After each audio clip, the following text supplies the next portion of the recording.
Naam, hii ni Vipo TV. Kama kawaida yetu tupo maeneo ya station hapa Coke Tower kwa Kisugu. Mambo vipi? Shikamoo. Maraba, mambo vipi? Wema kabisa. Wema, namshukuru Mwenyezi Mungu. Umepoa au ndo asubuhi? Hamna, ni jambo la kumshukuru Mwenyezi Mungu kwa sababu nimeamka salama, nasema alhamdulillah. Yes. Bwana, jana tuliona kikao ambacho kimefanyika na Simba pamoja na wajumbe wake na mwenyekiti wake na wakurugenzi. Watu wamesema mengi, huenda Mo Dewji akaenda kudhamini timu 10 za ligi kuu. Maneno yamekuwa mengi mitandaoni, huenda ameona anakosa sana ubingwa japo bado ligi haijamalizika sasa hivi, na yeye ameamua sasa kujikita katika timu 10 za ligi kuu. Kwako wewe una mtazamo gani kwa hili? Kwanza mimi nimesikia kama jinsi ambavyo ulivyosikia kupitia katika mitandao, lakini kwangu kama atafanikiwa mwekezaji wetu Mohamed Dewji Mo kwenda kufanya uwekezaji katika timu 10, mimi nafikiri itakuwa ni jambo jema na itakuwa jambo zuri, kwa sababu pindi endapo anapoenda kuweka zaidi ya milioni 300 kwa kila timu, maana yake kwamba anahitaji kuna namna ambavyo timu zinajiweza. Kwa hiyo kwangu litakuwa jambo jema na kwangu itakuwa jambo zuri, na kwa sababu kwamba utaratibu wetu unaruhusu mtu mmoja ambaye ana uwezo kumiliki zaidi ya timu 10 kwa maana kuzidhamini. Kwa hiyo Mo ni bilionea, kama ameamua kuja kuwekeza katika ligi yetu itakuwa jambo jema, jambo bora, na nafikiri watu wa michezo watalikubali hili na watalisupport hili, kwa sababu nia kubwa kuna namna ambavyo timu zetu zinajiweza. Kwa hiyo yeye kama ameamua kuja kudhamini kwenye ligi zaidi ya timu 10, kwetu sisi kama watu wa mpira itakuwa jambo jema, itakuwa jambo zuri, na kubwa tumtakie heri tu, mipango yake ikae vizuri na ikae sawa sawa. Watu wanasema kama mnaenda kuididimiza sasa ligi itakuwa ni ya Simba na Yanga mnapishana. Huo ni mtazamo wa watu ambao huwezi watu kuwakatalia katika mitazamo yao, lakini kimsingi wajue kuna watu wanadhamini ligi kwenye nchi. Zaidi ya timu 5, timu 6 watu wanadhamini. Kwa hiyo nia yao ni nini? Ni kuchukua ubingwa au ni yao kuona namna ambayo ligi inakuwa na ushindani? Maana yake walichokiona watu wengine na ndicho ambacho alichokiona bilionea Mo katika uwekezaji wake. Kwa hiyo kimsingi hapa hatutakiwi kuingia kwenye mjadala mkubwa. Kikubwa ni kumsupport katika kile ambacho alichoamua mwekezaji wetu. Maana kwamba kuja kuwekeza zaidi ya timu 10 na kwenda kuziba zaidi ya milioni ngapi? Milioni 300. Leo unapozungumzia milioni 300, unapozungumzia timu 10, maana yake kwa mwaka unakwenda kuzungumzia zaidi ya bilioni 3. Maana yake unapochukua milioni 300 ukapiga mara 15 inakuwa ngapi? Zaidi ya 1 bilioni wa point. Si ndio? Maana yake ukipiga mara 2 unakwenda kuipata zaidi ya bilioni 3. Kwa hiyo mtu kama anaamua kuja kufanya uwekezaji katika mpira ni kumsupport, ni kumpokea. Kwa hiyo kikubwa nimpongeze tu Mohamed Dewji maarufu Mo katika hiyo nia yake. Kimsingi Mungu aikubalie aje kudhamini vilabu. Kama naona vile mnataka mjihakikishie kwenye ligi kwamba sasa hivi kombe ni la kwetu, tunapambana kimataifa ambapo hamna masuala ya kubebana. Kwani sasa hivi sisi tunapambana, kuna mtu anatubeba? Sasa hivi tunacheza finali ya shirikisho barani Afrika, kuna mtu ametubeba kwa sababu ya udhamini? Sisi tunacheza mpira kwa sababu tunapambana kwa sababu ya nguvu zetu. Kwa hiyo kama kuna mawazo ya watu wanafikiria kwamba labda uwekezaji wa Mo kwa sababu Mo anahitajika kubeba, hata kwa mawazo yao. Kama jinsi ambavyo watu wengine walivyoona kwamba kuna umuhimu wa kuja kuwekeza kwenye mpira, naye Mo ameona kuna umuhimu wa kuja kuwekezaji katika mpira. Kikubwa nimesema ni kumsupport. Mbona hii imekuwa hoja kubwa? Cha ajabu nini? Leo mtu tu ambaye anakaa na focus kutaka kuja kuwekeza katika ligi yetu imekuwa mjadala, mnamjadili kwa nini anakuja kuwekeza. Lakini kuna watu wanafanya uwekezaji kwenye ligi, mbona mwajadili? Au kwa sababu anakuja kuwekeza wa Mo basi mnaanza kumjadili kwa nini anataka kuja kuwekeza? Mimi naamini kumsupport katika hili. Kama mtu anaamua kutoa hela yake kuja kufanya uwekezaji katika ligi, kwani kuna shida? Kuna utata?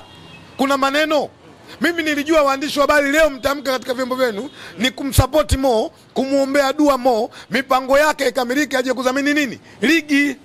Lakini leo mmeanza watu wana mashaka. Sasa kama mna mashaka na mtu ambaye anakuja kuwekeza, kwa nini msione mashaka mtu ambaye tayari ameshafanya uwekezaji?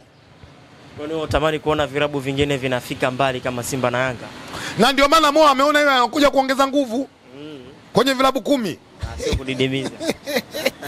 Kama pale sasa hivi top 4 itakuwa inapangwa sasa. Moja ni kumpongeza tu.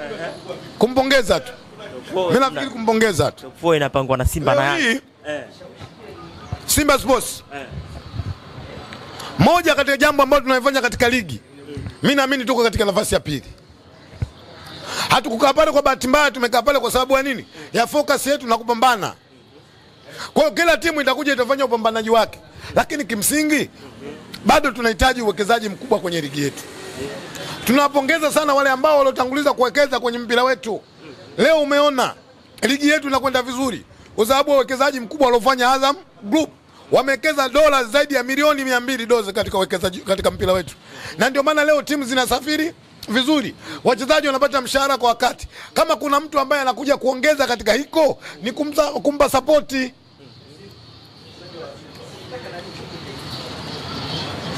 Kwa hiyo kikubwa ni kumwombea tu Mo aje kuwekeza kwenye mpira wetu. Bwana Kisugu, nikutoe hapo kwenye udhamini, nikupeleke kidogo nyuma kwa sababu hatujapiga story muda mrefu. Baada ya tamko ambalo kutolewa na CAF kurudishwa barua ya Yanga African kasi, watu wamekuwa na maneno mengi sana kuhusu mchezo ambao kurudiwa zidi ya Simba, Yanga zidi ya Simba. Kwa wewe una mtazamo gani kuhusu kwa Yanga kurudishiwa kwa ile barua? Unajua jambo lile liko wazi sana. Na wala jambo ambalo litaki mjadala mrefu. Kwa mtu yote mwenye akili timamu na uelewa, alikuwa anajua dhahiri shairi Yanga ile kesi kule hawezi kutoboa. Ile ni mahakama ya mwisho, kwa maana ni kasi, ni mahakama ya rufaa ya mpira. Maana yake unapozungumzia rufaa, kuna sehemu kesi yako imeshafanyaje? Imeshaanza. Aidha umeshinda au umeshindwa. Maana yake unakwenda kule kukata rufaa, hukuridhika na kile ambacho kwenu ulichofanyaje? Kilichotokea. Leo haiwezekani unafaili kesi moja kwa moja unaipeleka mahakama ya rufaa. Kesi unapopeleka mahakama ya rufaa, kimsingi kwanza inatakiwa ianze mahakama ya wilaya. Inatakiwa ianze mahakama ya mkoa. Ndio baadaye ukipita kokote ukiona kwamba umeshindwa, unachukua kesi yako unaipeleka mahakama nini? Ya rufaa. Leo haiwezekani vichwa vyao usijui vina nini, ambavyo unakwenda kufaili kesi unapeleka moja kwa moja kasi. Na ndio maana ile kesi kasi wamefanyaje? Wameirudisha. Kimsingi watani zangu hawa, kama wanaamini kwamba wao hawajatendewa haki, waanze wafuate taratibu ambazo hizi taratibu zitawapelekea kufika wapi? Kufika kasi. Na labda mimi niwaambie na niwakumbushe tu, Dar es Salaam Young Africans ni klabu ya mpira imeumbwa. Na football sasa hivi imetoka kwenye sports, imekwenda kwenye football. Sports ni mchanganyiko, boxing, netball, volleyball, ndio unapata neno nini? Sports. Mpira sasa hivi sports imetoka na kwenda kwenye football. FIFA anasimamia nini? Football. FIFA anachotaka kuona yeye mpira unafanyaje? Unachezwa. Sasa wewe unataka kwenda kudai pointi 3 jamzuia Mpanzu. Huwezi kupata pointi 3 hizo. Sema? Huwezi kupata pointi 3 bila kumzuia Kibo Dennis. Wewe kama unataka pointi 3, twende kukutana katika uwanja Benjamin William Mkapa. Kwa mechi zilizobakia unaona kabisa mnaenda kuchukua ubingwa.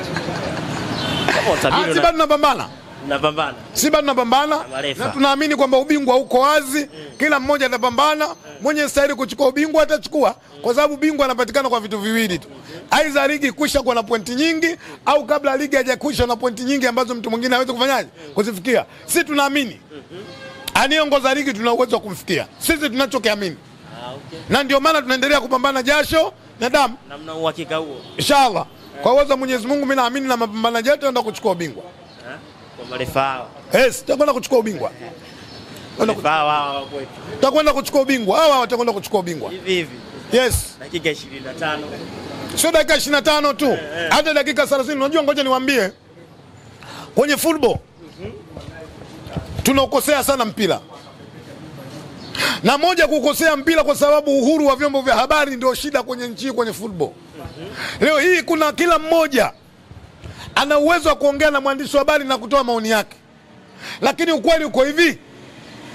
Kwenye football duniani kote kisasa, kupoteza muda sio kulala.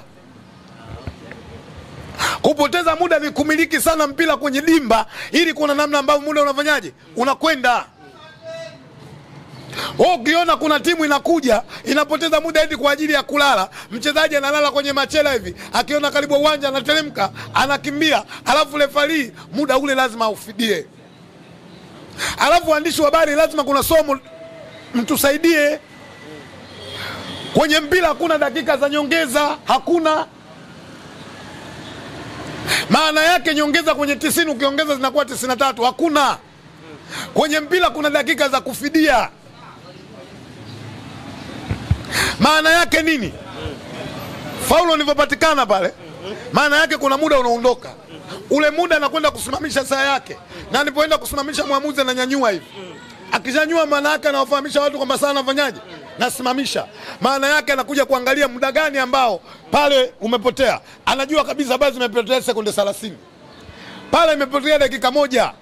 Maana yake akija kujumlisha dakika 90 anakuta kuna dakika 84 zimetumika. Aongeze ngapi ili zifike 90? Mpira una dakika za nyongeza. Mpira una muda wa kufidia muda.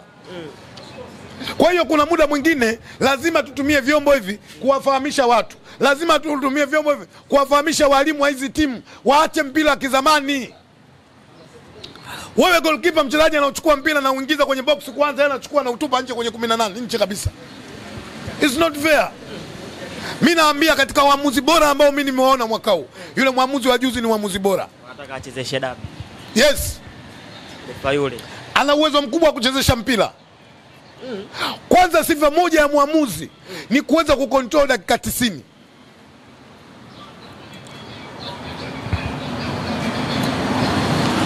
Nataka niwaambie kitu kimoja tu. Kwa mujibu wa kanuni, substitution ya mchezaji mmoja ni sekunde 30. Hizo kanuni sekunde 30. Mashujaa wamefanya sabu wachezaji wangapi? Fanya watatu.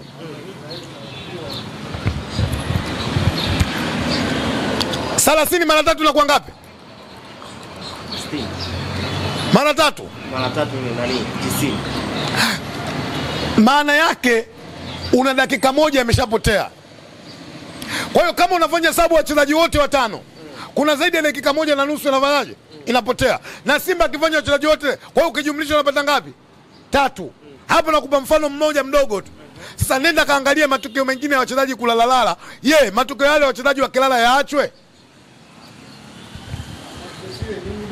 Leo nyinyi mnafikia dakika 15, jana juzi nilikuwa naangalia Arsenal anacheza dakika 13 zimeongezwa.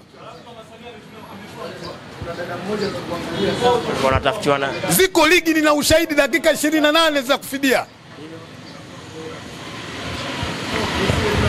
Watu wameshindwa kulijua somo la dakika za kupotea. Kuna muda lazima tuzungumze ili watu waende kujifunza.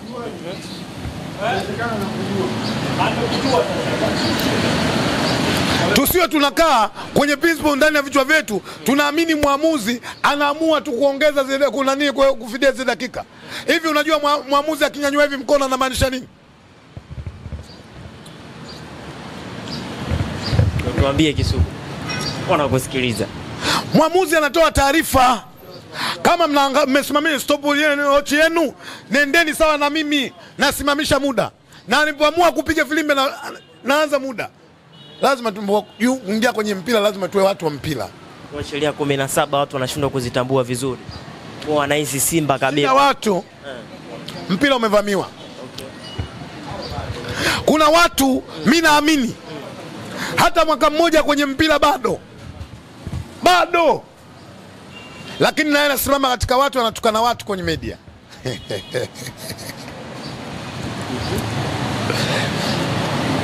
Niwaombe sana bodi ya ligi. Ligi inakwenda kusha. Kunahitajika mabadiliko makubwa ya kanuni kwenda kutengenezwa. Moja ya mabadiliko ambayo mimi naamini yanatakiwa kwenda kurekebishwa, lazima tutengeneze kanuni ya namna moja au nyingine kuwadhibiti baadhi ya mainfluencer wa timu kwa namna ambavyo mambo wanavyoyafanya. Sheria sasa za klabu.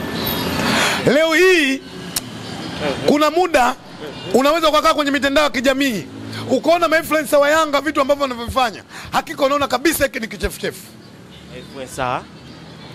Na kibaya zaidi ukiamini, ukiangalia vizuri, ukitumia kichwa chako sawa sawa, unaamini kwamba hawa wanatumwa, nendeni mkafanye hivi. Sasa tunapokwenda kutengeneza kanuni, zinapokwenda kuwabana wale wanawatuma, inafika siku watashindwa nani wamtume, kwa sababu tayari huyu kashapigwa pini. Wewe nenda jana kaangalia ma-influencer wa Yanga wote, mechi kabla haijachezwa wanachukua picha za waamuzi, wanakwenda kuwadhalilisha. Sio mnaelewa vizuri? Kuwadhalilisha. Hili ni jambo ambalo halikubaliki. Lazima tufike mahala tutengeneze kanuni ambazo zinakwenda kuwadhibiti hawa watu. Unataka kuniambia kwamba mashabiki wa Yanga na ma-influencer wake wanachangia kuharibu mpira wa Tanzania? Vikubwa mno. Wao wanalalamika bado wanaongoza ligi, wanalalamika wanaonewa, sio wanaonewa nini? Basi wapeke kombe ili tujue kwamba waonewi. Unaongeza ligi unaonewa? Kuna umuhimu wa VAR. Unaongoza ligi unaonewa? Unaongeza kwa magoli unaonewa? Unachoonewa wewe nini? Mtu analia kabisa. Au Simba akishinda wewe ndio unaonewa? Bipo, mimi nakushukuru sana. Unajua kuna mambo yao. Kushukuru sana Bipo. Umesikia? Kwa kuweza kuonana asubuhi. Kisugu umesikia. Naamini kwamba mambo yanakwenda vizuri. Kisugu. Kikubwa kwamba sisi leo tuna mechi dhidi ya JKT Tanzania. Niwaombe sana wana Simba, twende kwa Meja Samuyo pale kwenda kusupport team. Naamini mechi itakuwa nzuri. Mechi itakuwa na ushindani mkubwa. Historia inaonyesha mechi ya kwanza tulipata goli kwenye dakika za kufidia za mwisho kwa mkwaju wa penalty. Naamini kwamba mechi leo itakuwa ngumu. Mechi itakuwa na ushindani mkubwa. Na sisi Simba kama tunavyoamini siku zote tunapenda ushindani wa kweli. Lakini inshallah kama tutakwenda kwa umoja wetu, tutakwenda kutoa support juu ya timu yetu, tutakwenda kupata point 3. Ndugu yangu, kakaangu Chiko Almaruf, mzee wa Paris, sasa anapatikana South Africa, maeneo ya Durban pale. Pretoria ndo maeneo yake. Nimwambie asiwe na mashaka. Jioni akae aifuatilie timu yake, aone namna ambavyo Simba Sports inakwenda kuchukua point 3 dhidi ya JKT Tanzania. Tunawaheshimu JKT Tanzania. Tunajua wachezaji wazuri.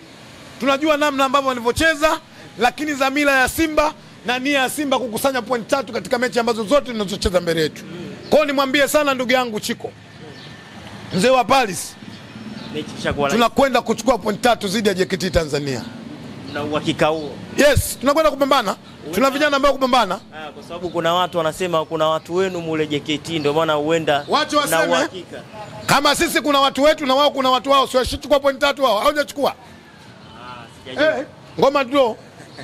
Ngoma draw. Kisugu, asante sana. Asante, na mimi niwashukuru sana.